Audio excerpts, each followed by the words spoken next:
4:30 in the morning, waking up after 2.5 hours sleep and getting in the van and just Colossvs and Earthrock hanging out, and it was pretty fun. And everyone's buggered, but I've had a couple of beers and I'm feeling good. So have you had a chance to see many bands today, or you sort of just got here? I saw a bit of the end of Mammoth and maybe 4 songs from Metal Storm. I was pretty impressed with them. I haven't seen them in ages, and they seem to have changed a bit, become a bit more extreme. I was impressed. Yeah, that vocalist is full on. He looks like Anselmo. So what do you think of the new Dead Metalfest on a whole as an interstater? Well, I've never been to one before, but I've always known that it's had a reputation for being like a big event. Like a bunch of my friends' bands and stuff have played it over the years, and first impressions from walking through the door was like, sick, it's going to be a good show. Fucking oath. This year's their first year they've got an international act on in Goat War, and they got Psychroptic headlining. Do you think this will be like the stepping stone for taking it into a sort of a bigger level? Yeah, I hope so, man. I guess with the Goat War thing, it just was, the timing was perfect with that tour coming through town on like around the same time, and like, you know, Dave from Psychroptic and Jason kind of just hooked it up and made that happen. So yeah, I think it'll obviously elevate the profile of the festival, and hopefully in future years they can keep that going. Absolutely. And what about you guys personally? You played a show in Indonesia, was it last weekend or the weekend before? We did 4 shows in Asia. We did Bangkok in Thailand, then Penang in Kuala Lumpur in Malaysia, and then Jakarta in Indonesia at the Hammer Sonic Festival, which was obviously the big one. While we went there, we just booked the other shows just to make a week of it. It was insane, by far the biggest show any of us have ever played. It was wild. I've heard those crowds go off as well. Like, they're very supportive of the metal. Yeah, like they got a massively, just a massive appreciative audience for heavy music over there. Although I must say, the first 3 shows that we played, people went way more crazy, because it's like just, 50. The first 2 shows had about 50 people. Third one, had about 120. And all those shows, people were going pretty crazy. But then at Hammer Sonic, it was like 2 in the afternoon. Everyone's already had a bit of a mosh to the local bands. It's hot as fuck. So everyone was kind of just standing there. Like, there's probably about 5,000 or 6,000 people watching us. So they're all just standing there, kind of nodding their heads, but like you could sense the appreciation, but no one was going particularly crazy until the sun went down, basically. Saving their energy. Yeah, like it was like, I think first band was at midday and Lamb of God finished at like 1 in the morning, so it was a fucking huge day. A few hours longer than Soundwave, so. Fucking hell.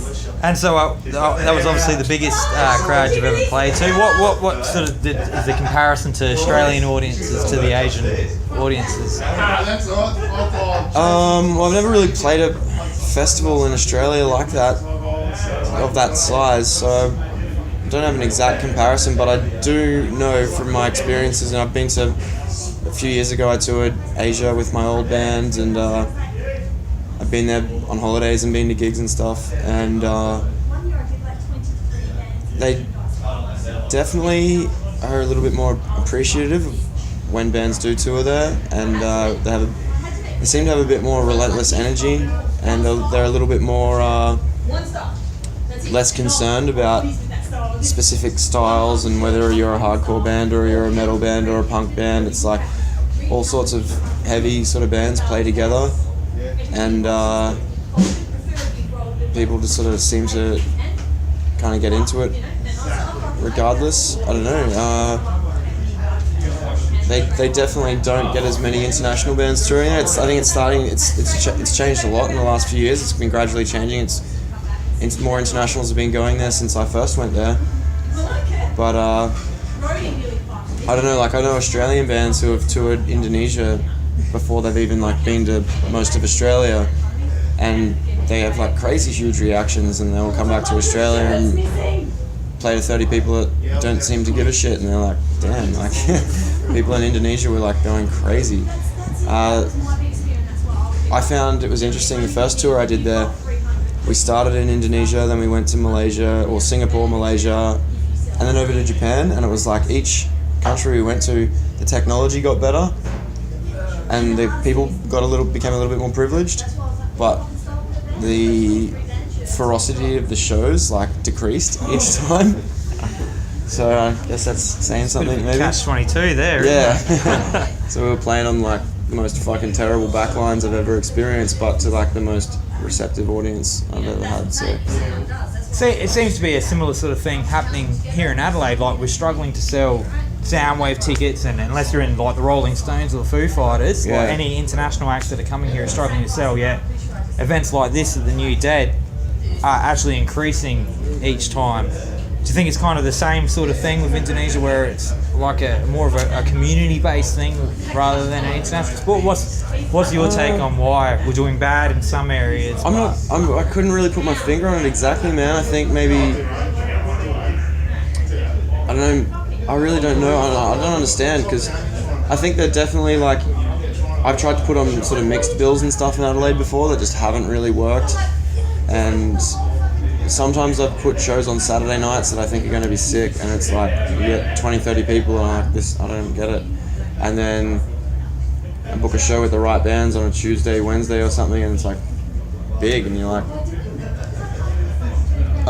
really, I don't quite know. I think, I don't know, is there like a bit of a depression or something in Adelaide, or like people just don't think it's worth going out on a weeknight, or I'm really not sure. For a while, like, the Adelaide scene was huge, and I think today shows that there's still the people there and it's still strong, but it's really unreliable and unpredictable, and just really not sure exactly why. Yeah, it's strange, because there's a lot of, you've got the Alkiras and you've got the Truth Corroded, and there's a lot of bands coming out of it, but yeah, it doesn't seem to be getting the reward that it's worth. No, and I think a lot of people and a lot of musicians end up, if they want to be serious about it, they end up moving to Melbourne or Sydney anyway, because it's kind of like, gets a bit depressing. Yeah. So what about you guys? You was it last year you released? Yeah, Colossvs. I joined Colossvs in like June or July or something last year. It was weird. Just through a strange coincidence, I got to hear a bit of the album with their previous singer, and was like, this is fucking awesome. Like, got in touch with them, who's putting this out, and they're like, we don't know, do you want to do it? So I do like a little label, and I was like, yep, let's do it. And then they went and they toured Asia for the first time, and then at the end of it, the singer quit, and they came back to Australia and like, do you want to replace his vocals and join the band? And I was like, fucking oath. And so I re-recorded the album, and it's all just been picking up a lot of steam since then. And I think last night was my 26th show with the band, and that's in the next 2-3 months that's going to like more than double, because we just got like a lot of tours to be announced and a bit of interest from some overseas places, and it's I'm pretty happy with it. And how are you going to fit that in with your Triple J commitments and? Oh, thankfully, like when it comes to touring Australia, as long as I'm in like a capital city or a major city on a Tuesday night, I can still do my show. So I'm not like confined to Melbourne or Brisbane or anything. I can go from any studio. Like, I've recorded shows in Alice Springs before. I've done shows in Perth. I've done shows in Adelaide, Sydney. And if there is a gig on a Tuesday night and I have to do that, I can always pre-record as well or get a guest host. When it comes to overseas stuff, I have like a month of paid leave a year. I haven't got to a point yet where I've had to take more than that. But I think, they seem to, with some other hosts that do tour a lot with their things as well, they seem to be pretty lenient with it. So I'm just going to see how it goes, man.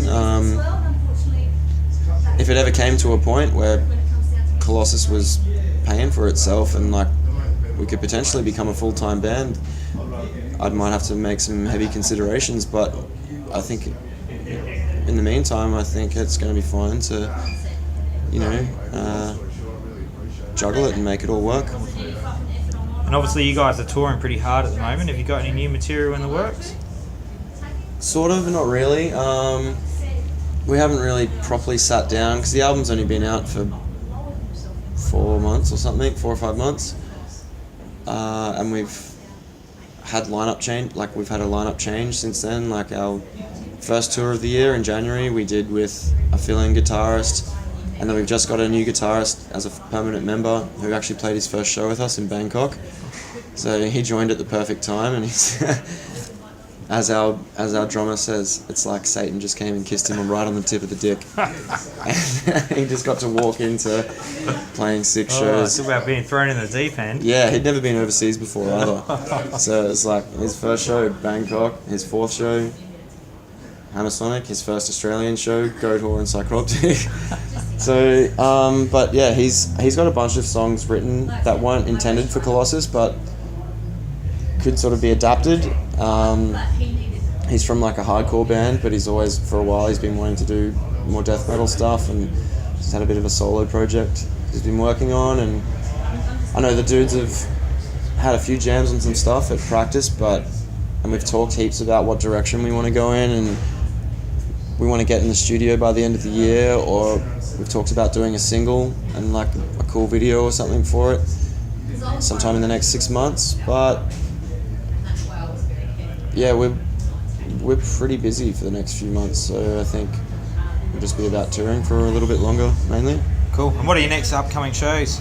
You're obviously on this tour. I guess it gets announced officially on Thursday. I noticed someone's already put the poster up here, but we're doing the King Parrot album launch tour with High Tension, and I can't really say just yet, but then we've got a big international support tour in June, and I guess we got Suffocation and Decapitated in Melbourne, and then after that it looks like hopefully we'll get to Europe before the end of the year. We'll see. I don't know. Pretty packed. Yeah. So I actually noticed you did I think it was for Metal Obsession, you did a review last year, and you actually put Colossvs in your top 10 albums. Yep. It's totally self-indulgent, but that, like, in all honesty, when I first heard Colossvs without me in the band, I was like, this fucking rules. Like, I was a fan of the last vocalist's work, and before hardly anyone had heard the album, I'd already listened to it like 100 times. So I was going to be releasing it on my label, and I had the, various mixes and the master, and I'd listen to it and just be like, fuck, I love this. And yeah, it's a bit different for me in that I didn't actually write any of the vocals. I've been on a couple of albums before, but it's always been my work. And with Colossvs, it was like the guitarists wrote all the lyrics and kind of structured most of the vocals and stuff. So I was kind of coming in, I put my own twist on a few things, but it was like I tried to rewrite some stuff and then realized I was changing shit to suit.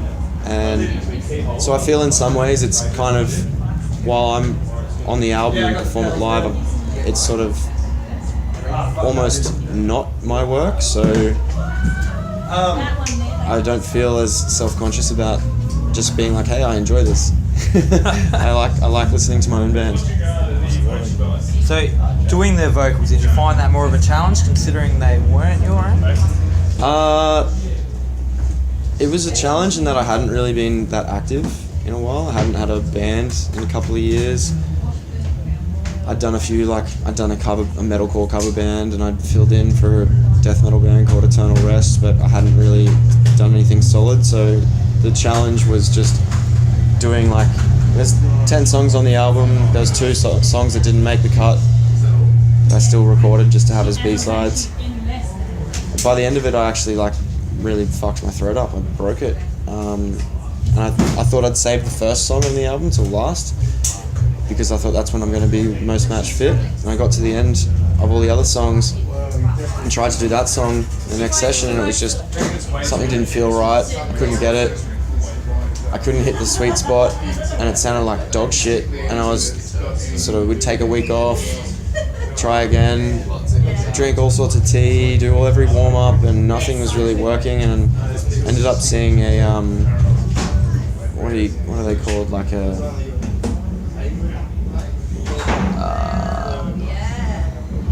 I can't remember the specific name of the type of doctor, but like an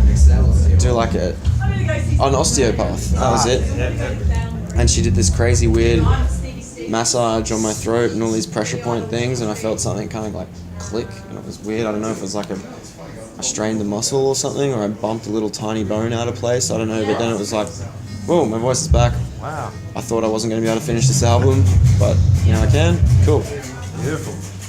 And obviously there's a lot of Australian bands right now, including you guys, but namely King Parrot and Artist Murder and Partway Drive, Psychroptic, the list goes on, making a big headway overseas. Do you think there's a reason for that it's happening now? Do you think like the Australian metal scene's better than it was 10 years ago, or do you think that it's the world's just starting to cotton on? I think there's more infrastructure. If you're an American band and pre-internet days, you could just tour America, and that's like the metal capital. Europe, same. Like Australia was just a bit more isolated. Obviously, our population's boomed. The internet's brought everyone together. Technology is kind of caught up, where we can sort of have the same quality recordings and everything, and as all the the biggest bands in the world. And I think there's probably a certain charm to Australian bands.